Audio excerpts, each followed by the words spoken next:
Oh, we shut up Alright, now. we're restarting. Did you restart? Yeah, we just started.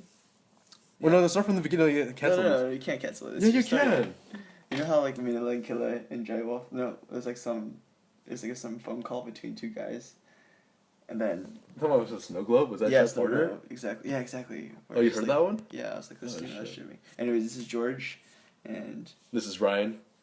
so deep. But no, we just wanted to start a podcast where we would talk about like self-improvement and some interesting articles that we are currently reading and some ideas and how we're going to apply it to our own lives, right? Yeah, of course. I mean, the funny thing was, I think George and I were at a park, and we recently just came to a revelation where we wanted to create a side hobby, and we thought, why not, go about all these self-improvement articles that we've been reading on, Yeah. from books to articles, and have a way to just have two guys have a normal conversation, and bounce ideas off each other to see, what do we actually agree upon, and how do we apply this to our daily lives? Yeah, yeah. And then Ryan was like, oh, like we both like reading. I think you've read more Mark Manson articles. But, Yeah, he's definitely been like a big inspiration for And me. you told me about The Subtle Art of Not Giving a Fuck or some book like that, right?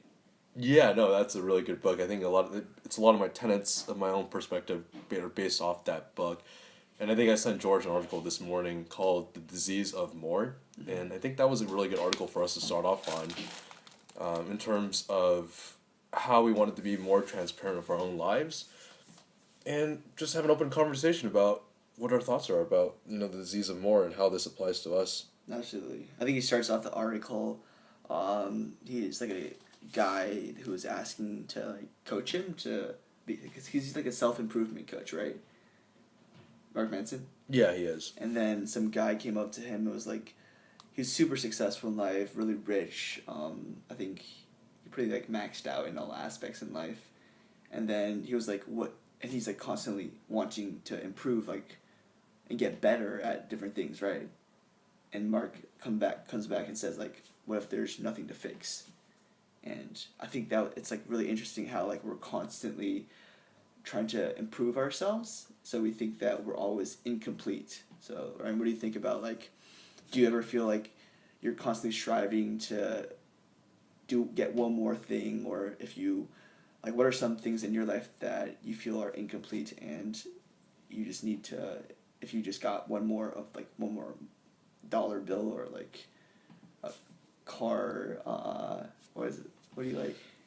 Funny thing was, I was actually going to throw that question back Yeah? at you. Uh-huh. And what do you strive to do more of? But I'd be happy to go first. So for me, I think this really applied to my own personal life, where since I was young, I was always very career driven, and I felt like, what's the next big job that I can do? Is it like iBanking? Is it consulting? Is it to be like the best salesman? And I was constantly, working my butt off, 7, 8 internships in college. And from there, I just never felt satisfied. Even to this day, I got President's Club at work, but to me that wasn't enough. Like, Where do I you was. work? I'm just kidding. We'll leave that anonymous for now. I got President's Club. Even with that, I didn't feel satisfied. I feel like, I'm always striving, I think I want to be an account executive now. I want to be the VP of sales. And I'm only like 23 right now, and just having all these ambitious ideas. And I think that kind of balanced off this idea that George and I had about the idea of presence. Mm-hmm. And how, we're always constantly striving to find something else, but we always forget to appreciate where we are today, That's a good and point. be happy about that. Right. Especially, I don't know, but there's a lot of articles written about how millennials aren't grateful for what they have right now. They want everything to be super fast. They want to become successful super fast without necessarily putting in the work compared to like older generations, right? That's why I don't know, like I personally feel like I have to be successful. I have to be successful right now. It's not, and I kind of forget, at least I know I forget that I know it's going to take time. They say you have to put in like your 10,000 hours or something, and we're only like a year out of college and we want to be like CEOs and business owners and yeah, I guess goes back to patience and presence, and then realizing we need to put in the work in order to achieve or get to where we want to be. It's going to take a lot of time. Yeah, I didn't know my words impact you that much. We had the same conversation yesterday, and you're regurgitating the same Which thing ones? about the 1,000 hours and how it's it's about like being patient and like Yeah. waiting it out. Like Mhm. we had that conversation yesterday. Yeah. It's just funny that it came up again today. Yeah, because this is, I feel like, as I always tell you, it's like all is connected together. Um, but yeah, you're saying, yeah.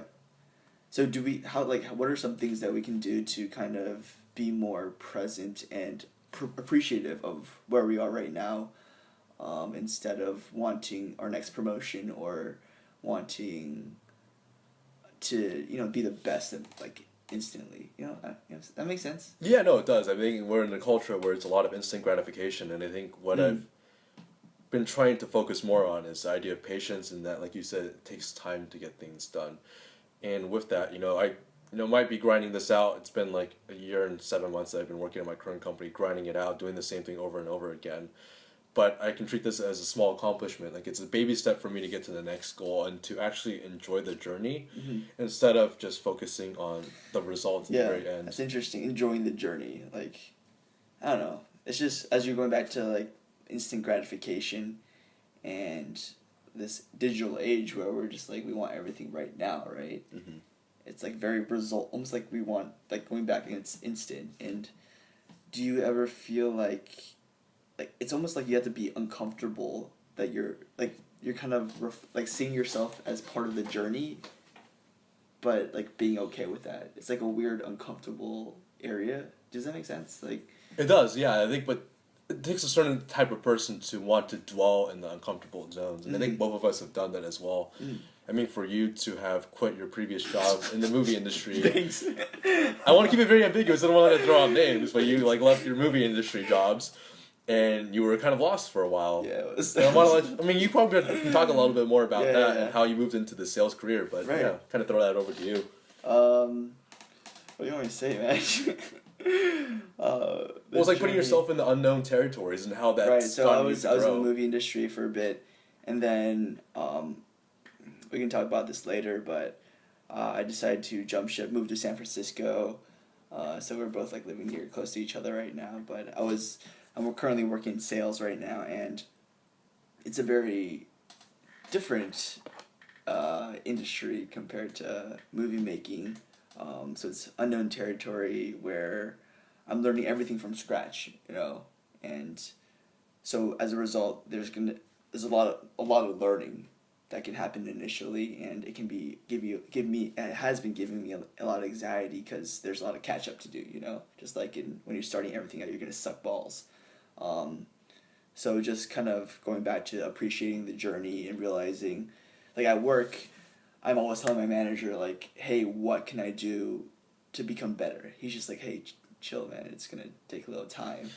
And then I'll go to talk to like a bunch of other vets and people who've been there for like 2-3 years who've been killing the game, and then they'll tell me, hey, it's gonna take a little bit of time. And so I go back to my manager and I'm like, yeah, I think it's gonna take a little bit of time. He's like, oh, now you're listening to me.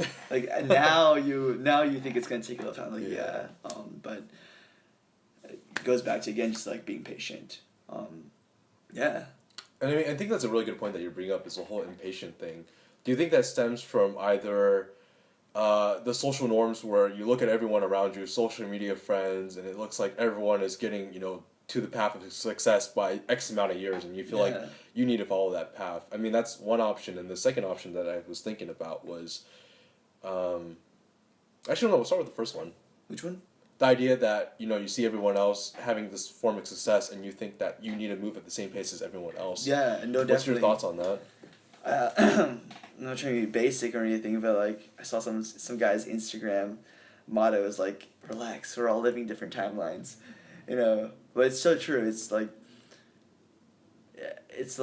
I feel like a realization for me was that whatever you're doing right now, there's gonna be people, obviously your colleagues and your competitors, but what I realized actually is that their performance there didn't start when they entered the job. It started like way before they entered that job, like from their previous experiences. Like maybe they're in a Division I tennis club and they built that grit, that all the mental strength to persist in that job and become really successful in it. Or maybe they had a parent who drove them and motivated, gave them a lot of classes so that they already had the foundation behind what they were doing in the context of sales. Maybe they took a public speaking class. You know, like maybe it was all these different things that allowed them to perform well. It wasn't just when they got there they were successful. Like, how does that apply to your life? And do you feel like your previous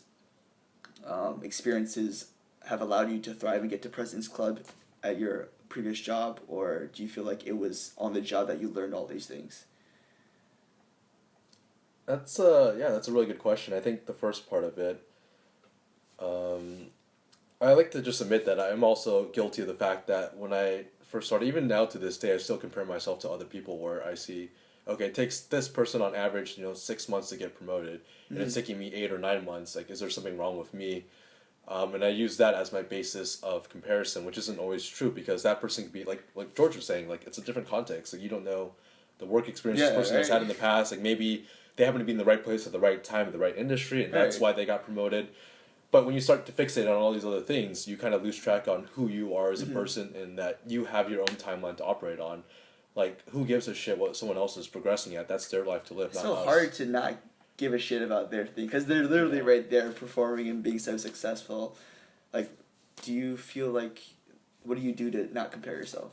But then, so that's another thing. So, it might seem like they're super successful, like they just got a promotion. But if you want to think even bigger picture, like, are they truly happy? Like, how are you defining? That means, like, that's a good question. Like, so how are you defining the metric of success? Like, getting a promotion is successful, or? I guess so. I mean, the context of the job, like whoever makes the most money, whoever gets promoted the fastest, and I guess that would be successful. I mean, but sure. Yeah. Success is subjective. But going back, do you feel like do you feel like you're constantly comparing yourself against your colleagues, and what do you have to tell? What do you tell yourself things to not compare yourself, or? Because I definitely struggle with that at my job. I wish I had the right answer to this. I really don't. I think I'm still going through this every day when I'm at work, and I still constantly look at the dashboards and look at, the metrics. Like, this person's generating more sales. Even though, like, I have my data points that, I'm going to be good every month, I still constantly am making sure that I'm going to be the top performer. Yeah. And never being... But I think that kind of goes a little bit deeper. Like, the idea of never wanting to be content with where I am today. And that's why I have all these audacious goals. Yeah. And I think the cool thing about this article was that it kind of reminded me that... Thank you for bringing it back. Yeah. No, it was just, like, interesting. I was like, like, how does this relate to my life? And for me personally, it was the fact that I was always constantly, like, what's the next job? Like, account executive, okay, great. Like, I'll do that, I'll crush it. I'll move on to the VP of sales. Yeah.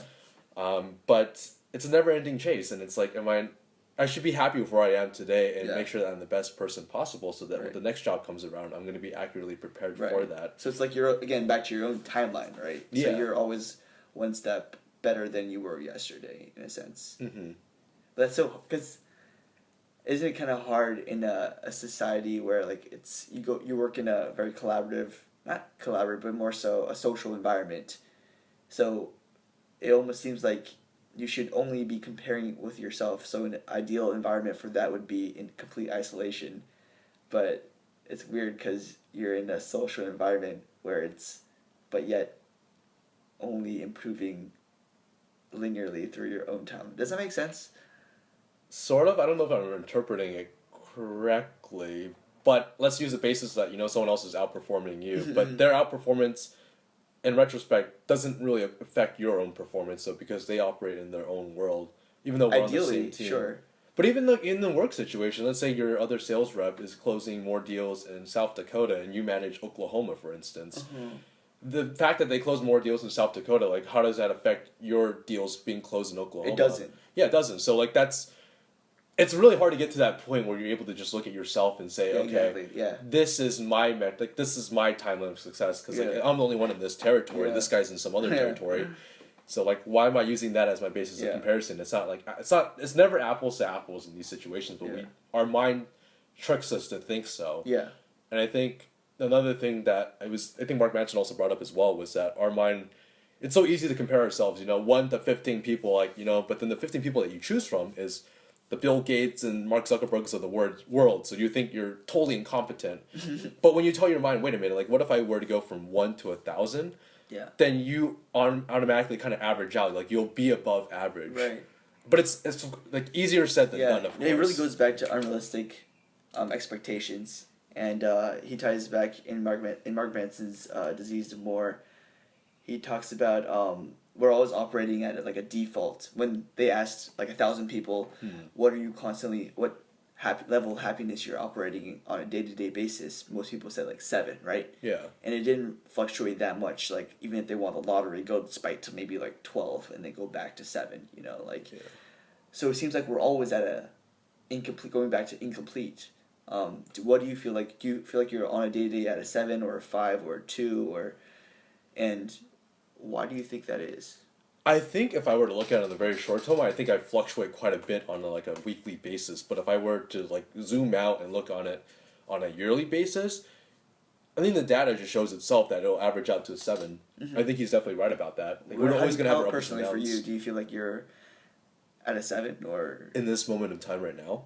I mean, not now because you're hanging out with me, but like, I mean, like, that's it. I like just. Do you feel like you're, like, what is your happiness level on a default?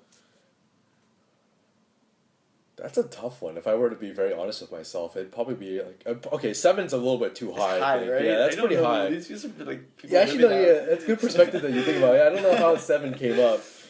Maybe it's like I don't know what kind of basis. I mean, 7 is a 70%, so it's a C, right? So we're theoretically passing. For Asian, come on. Yeah. Scale.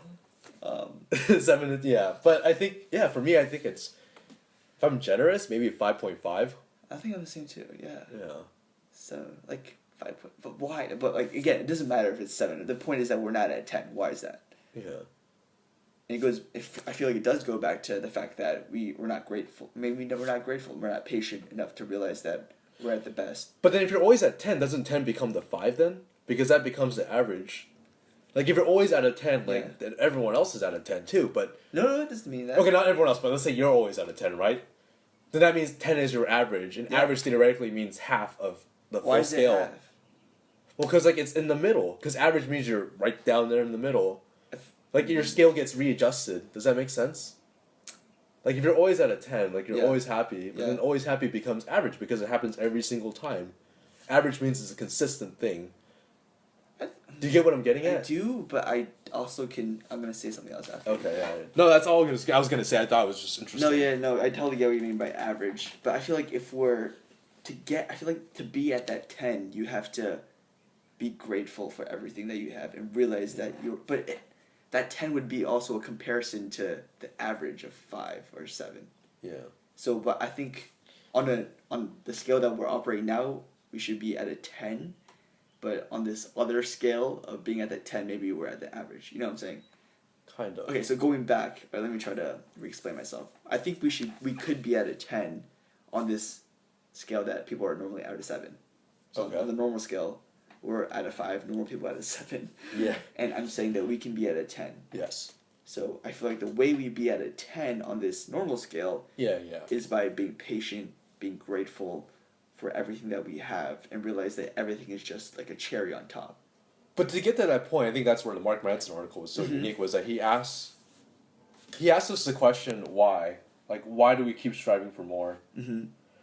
And why do you think... So let's go back to your, the whole point of this podcast was to relate it back to ourselves. So yeah. I know that you're very ambitious. Like, you want to be the top salesman, and you probably have more audacious goals than that, like moving to New York and Japan, like you mentioned. Thanks, man. I remember stuff. Yeah, I mean, just gotta get there. Gotta get there. Oh, this is Ryan Chen. He lives in... I was kidding. Whoa. Okay. We're not gonna go that far just quite yet. Alright. But yeah, let's going back to that. Like, what's your why? What is my why? Or why is in like... I know. Of wanting more. Sorry, why am I wanting more? Why do I don't know. I feel like until I read this article, I just wanted to be better and better and be the best version of myself. Yeah.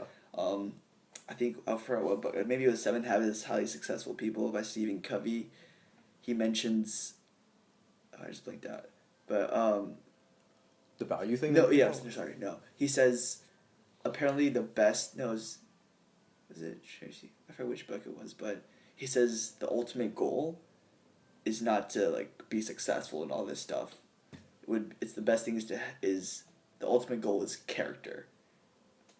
And to have developed the best character. That's interesting that you bring that up because it goes back to the article once again. Yeah, of course. Where he says that self-improvement is kind of like a glorified hobby, and then it depends on like also what you define as self-improvement and what do you actually want to work on. Is it something that you're working on that's just like, oh, I want to get like the next job, right? Yeah. And then what's the next job going to constitute? Oh, I want to buy this Audi R8, and then now I want to buy this $1 million house in Palo Alto. Right. Those are all like, I mean, they're okay goals, but they're goals that once you achieve, like, where do you move on from there? But then, like, if you think even bigger picture, like, what if you had a goal where it's like, I want to preach like being a humble or very kind person, and that's something that you can never fully achieve because it's hard to be like that 24/7. So it's this endless, timeless goal that you're never gonna hit. But if you're loving the process, you're fine with that, and that's something that you're always gonna be driven by. So that once you, I mean, you're theoretically not gonna hit that, but, and that's the whole point is that you can't hit it, so you don't have something else to go after. So you have this goal that's timeless, not something that's just a one-time thing. And you're constantly just playing this rat race of like finding the next goal, you know? Yeah. You say that's the whole thing, yeah. Like, you're not finding the next goal. You're okay with that one goal, and that's the goal you're gonna stick by and go by. Yeah. So you're not like Can't tell if you're dissing me or like. no. No, I'm just kidding. I'm like this is like revelations on the spot. Yeah, I'm Yeah. like holy crap. Yeah. Yeah, because Wait, you're talking about character right now, right? Is the timeless stuff the character stuff? yeah, no, Okay. no, I'm reinforcing your point because Yeah. like character is something that's timeless. Yeah. Like you're not saying like I want to buy the next Porsche and I want to buy the next house. Like I mean Yeah. everyone gets caught in that, and I do too. I'm guilty of it. Yeah. But I'm saying that like if you do that, you're artificially creating goals. Yeah. But if you're going like, character first, like I want to be a kind, Yes. considerate person, Yeah. you're never gonna hit it, and that's a good thing because you're not gonna artificially create these fake goals in life Yeah. and live this ungenuine lifestyle.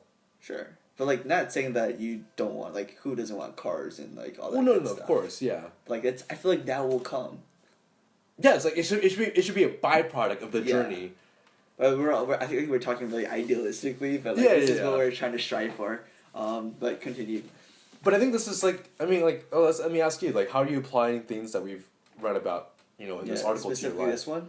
Yes, I mean, he's had a lot of good, solid points. But what was one thing that you really read and you're like, crap, like, this is something that I've been working on? Yeah, absolutely. I think I've been hustling with self-improvement, but again, going back to that, I want to realize, it's almost like brainwashing yourself in a way where you realize you're at a 10 already. Not saying I'm a 10, but just emotionally just realizing, or not emotionally and physically realizing that like I have it really good. Like I have great friends, including yourself. I have great family. I have enough money to eat great Chinese food in Chinatown. You have 550, 3 entree meals. I'll go to Wing Sun Dim Sum, shout out. $2 for 3 pieces of dim sum. No, but like I have enough money, more than enough money to afford that. I have great family members. I have great friends. I have, I'm doing well in work. Health definitely can improve. Definitely need to hit the gym a couple more times, but everything else is just a cherry on top. Like I should be very grateful for what I have and the opportunity and position that I was given. Like we both went to great schools and had received great education. I think if we're always comparing ourselves to people who went to like I guess Ivy League schools or were born with greater physical attributes or had it better than us, then we'll never win that game because there's always going to be someone like a prince or like a king or someone.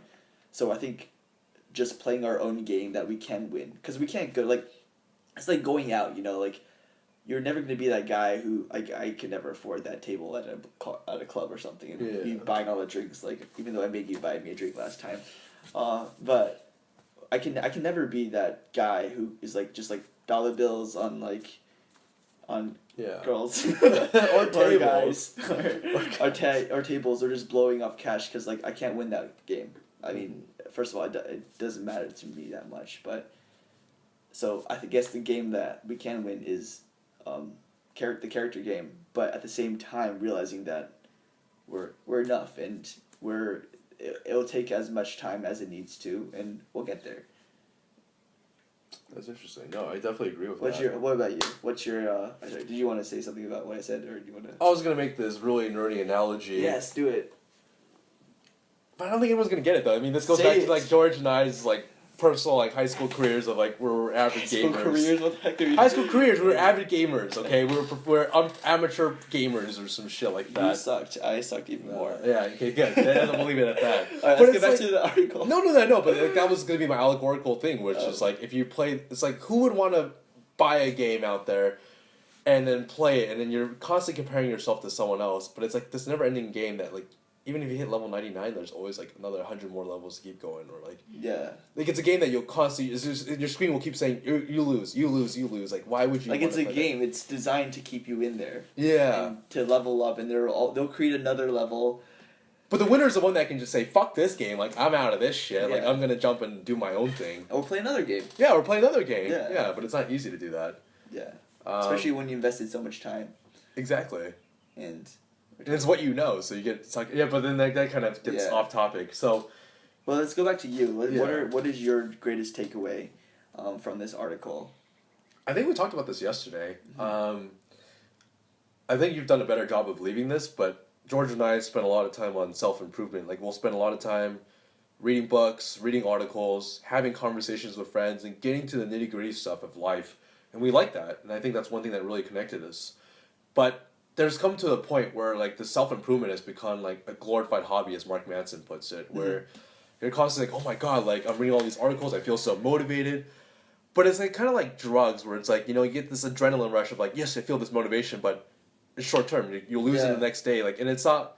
You'll constantly keep going back at it. You'll think, okay, wait, like the next day, you know, I'm gonna do this, or like, I feel so motivated to do this. And you call me on my bullshit. You're like, you know, Ryan, you constantly keep reading this shit, but you just gotta go fucking do it, which is so true. And I think that's something that I've been trying to apply. It's like, stop watching these fucking videos and these articles. Your Gary V videos. Gary V videos. Because great guy. Amazing man. I don't know. But it's just like, you just gotta go fucking do it. Like, stop getting stuck in your world and stop reading these articles. Yeah. Like, you've got your foundation, you understand, but at the end of the day, like, I think George put it really well. It's like, we all have the tools to succeed, or we all know it. It's just to work hard, be patient, and what else was it? Work hard, be patient, I don't know. Be open to learning or something like that. Sure, always be learning. Always be learning. Yeah, so those three attributes is things that everyone should know by now. And it's a matter of whether or not you want to apply those three tools to bettering yourself, instead of just like grabbing all these tools. But like, great, you'll have this tool set of like 1,000 tools, but it's just sitting there. It's just like something for you to look at. Like, why would you want to do that when you can use this tool to build this fantastic house or this fantastic foundation? It's hard. You can't just say like it's. I want to because we both struggle so hard to like hit the gym, to wake up early, to finish reading this book by this week. But that's where the thing is, like, we talked about this yesterday, which is you want to set it so that you have these short-term wins. Because if you have this big audacious win that, like, you know, the next day I'll magically be going to the gym, pounding out like 300 pounds on the bench press. Not that we do that, but if we did, you know, great. But if you have this expectation going into it, like, and you don't hit it the next day, then you're easily going to be unmotivated. You'll be like, ah, shit, you know, like, it's not working out today. Do you feel like, is that what you do? In terms of what? Do you have 300-pound goals that, like, is there a time where you were like, I have to do this, and then you just hated yourself for not doing it? That's a good question. Because that's what you're referring to, right? Well, I mean, like, I guess for me, like, I mean, this is, like, way too out there, but there's been multiple times where I've wanted to start my own company, and I'll kind of have discussions about it, but any fucker can do that. But the person that does well is the person that can execute. I think that's what it is. It's a matter of execution, not just talk. Yeah. And I think that's something I can do a much better job at, is, you know, I could have pulled the trigger and like, you know, fuck it, I'm gonna, well, I don't know, it's hard to just quit your job and quit everything and just go into all this, but if I was really ballsy, that would have been the right thing to do. And we're at this age where we're still young, we have nothing to lose. Yeah. Ish, yeah. I mean, yeah. So what are some things that we can do? I mean, that you're talking about small wins, right? Some practical things that we can get to. Yeah. But at the same time, realizing that we don't need to do them because we're at a 10. Idealistic. It's like I a love paradox. But yeah, like, I think some reason why we started this podcast was not only to keep ourselves accountable, but like document our journey of becoming the best versions of ourselves. This is the first time you're hearing this. Well, I didn't think about like a documentation. Like this is like I guess our version of a journal. Yeah, But exactly. it's a collaborative journal. Yeah, Holy exactly. shit! It's a collaborative journal. I don't know if I want you to be on my journal. It's my own timeline. I'm allowed to invade it whenever I You're want. poisoning my journey. Nah. But yeah, what are some like? Cause I want to say some goals.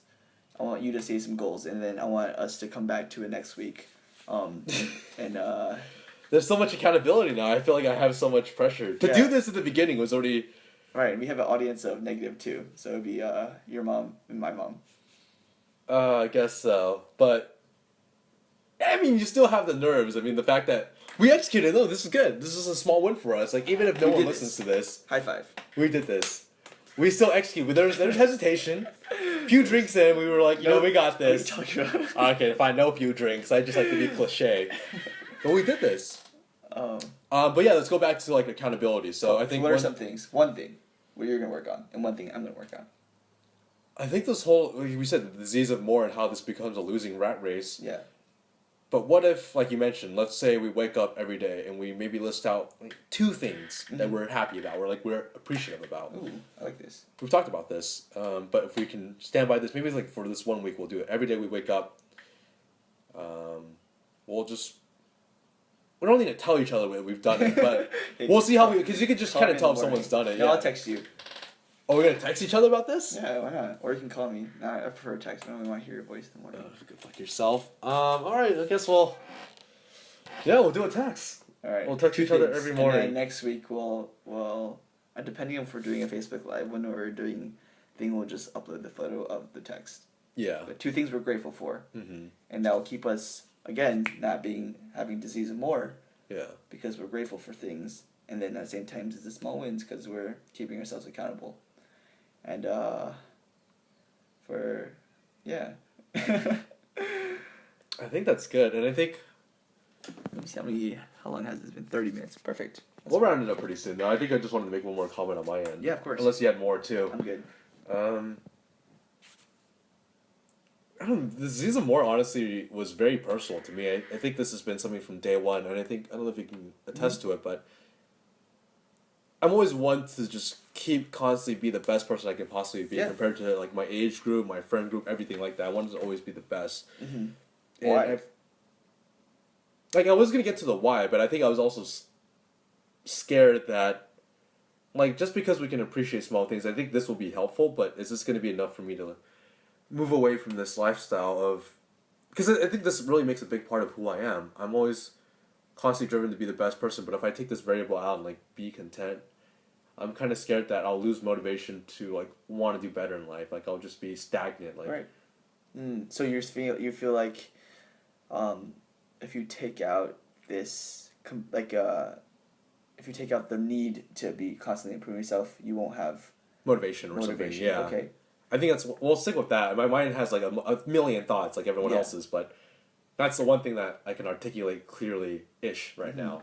I think that something for me personally that helped was that it just like makes you a lot stress free. Yeah. But it relieves you of stress because you're not comparing yourself, and then it'll be everything's like a charity. So you kind of like comes out of inspiration almost. You just kind of feel like it's not a chore. Yeah. It's just like I'm good. I'm Gucci. Is that what you say all the time? I don't always say that, but I get your point though. It's like why put this unnecessary pressure on yourself, and maybe like without all this. I think Mark Manson also had this weird article about that too. Like why you give yourself all this unnecessary pressure, and it's like if you look at this pressure, let's say like when you're working out, you're wearing like a bodysuit, like a ton of weights. Yeah. And then like you've been working out like that for so long, and you finally just take that all off, and you do the next activity.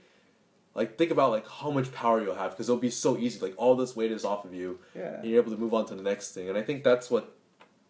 I don't know if that's what you're getting at. Maybe I'm just like self-talking to myself. No, it makes sense. It's just, it's like you're trying to squat, but then you put on. You know those people who put on like ankle weights and like. Yeah. And there's like body. It's kind of like you took it off and you just went to a squat. You're just like I'm not gonna like. It's like this burden. That's It's off kind of of you're you. freeing yourself, and now you're just I'm gonna go squat. Maybe I don't want to squat. I'll just go do some deadlifts, or maybe I'll just go check out that granny doing elliptic. Elliptical. I don't know. See enough of those where I live. No need for more. So hot. But yeah. So just to recap, we're dead. Did that help you process anything, or? It did. I mean, I have a lot more ideas, but we don't Yeah. need to get all of our thoughts on this one podcast. So, yeah, let's summarize it up. Unless Yeah, you have so- any like last comments too. No, I think we covered a lot today. Again, we were just talking about the Disease of More article written by Mark Manson. We were talking about being appreciative, being grateful, being patient with how we are, and being present to the moment, and dropping this almost a sense of entitlement that we both have, I guess, and realizing that we're enough, and moving forward, our actions should stem out of inspiration and the desire to improve, but not from a place of from incompletion, but rather a place of because I can. Yeah. And I don't know, I had a really good conversation with you, Ryan. I hope we can do this again next week, and we'll talk about how we're grateful for each other. No, every morning we'll text each other 2 things we're grateful for, and next week we'll see what happens. Yeah, I will say that. No, I think you've definitely summarized it right. I think the 2 other points I mentioned is the idea of being present. I think that's one thing you definitely preach a lot about. And I think that's a really good idea. We can definitely have it's a good thing. No, we'll have it. I mean, that's a good thing because that will segment us towards maybe like our next conversation. We can talk about presence and being, okay with where you are today instead of hoping for the past or the future or whatever that may be. Shout out to Eckhart Tolle. I need to read that sometime. And last but not least, I'd say like just fucking do it, like Nike says. Fuck yeah. It's all about execution. We all have the tools for it. Just go out there and just Shout do out it. to RBP. So many, there's so many motivational people, and they've all said these things. And it's just like, But there's a reason why it's been said so much. There's so much truth to it. it is. But yeah, no, I'd say that, and I want to thank everyone for listening to us. For listening, if you've gone all the way to here, or if you skipped around. But thank you again for even listening to a minute of what we have to say. Family members who have To be more optimistic, George. We got a couple friends out there. just a couple. All right. Thanks guys. everyone. Bye.